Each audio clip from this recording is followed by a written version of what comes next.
Hello, this is Ru1. I'm just making a quick video in response to Even Floor's video tonight on how I pick these Sparrow progressive locks. If we have a look at this one, this is a 5-pin. It's standard key pins and standard drivers. Okay. If we look at our key first, look at the bitting on our key, we'll notice that pin 1 has a very low cut, so low that we won't even have to set that one. In fact, if we touch that one and try to set it, we're in danger of oversetting. So we're going to we'll feel it and we'll move past. Then we've got pin 2, 3, 4 and 5. They're a mixture of highs and lows. If we look at the keyway itself, this keyway is the Slag C keyway, I believe. Let's see if we can get better in focus. Okay, so we're going to rest our pick on this angled part of the keyway, the warding on the left hand side there, and we're going to pick into the top of the lock. Now if you've got a 18 thousandths or 23 thousandths, you'll need to do that. If you've got a 15 thousandths pick, you can actually pick from the bottom straight through the warding. You've got room to do that. But tonight we're using a 18 thousandths. This is just a homemade pick I've got. Let's have a look. Put it nice and tight into this vise. Just give us this nicely in focus. Okay, we're going to use a Sparrow's tension bar.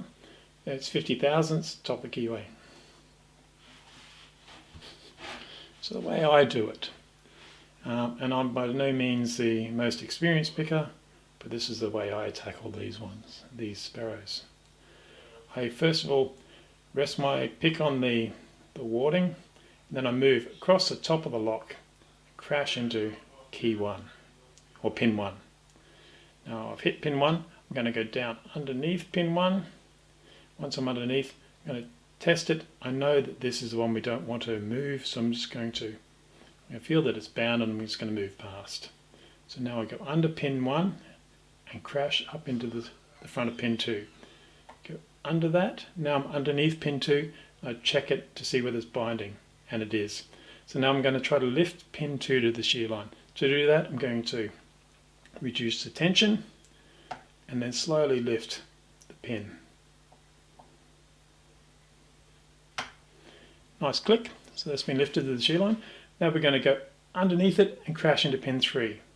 Once again, we're going to check to see whether pin 3 is binding, and it is. So we're going to do the same thing. Reduce the tension and lift that to the shear line. I'm scared I overset that, but we'll keep on going. So crash into pin 4, under pin 4. Oh, we've got it binding. It's a good sign. It's going to lighten up. Tension, try to lift that. We did. Now we've just got pin 5. So crash into pin 5, down underneath pin 5. Try to lift that to the shear line.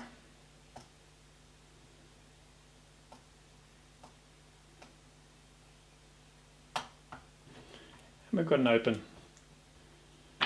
So that, even floor, is how I tackle these progressive locks by Sparrows.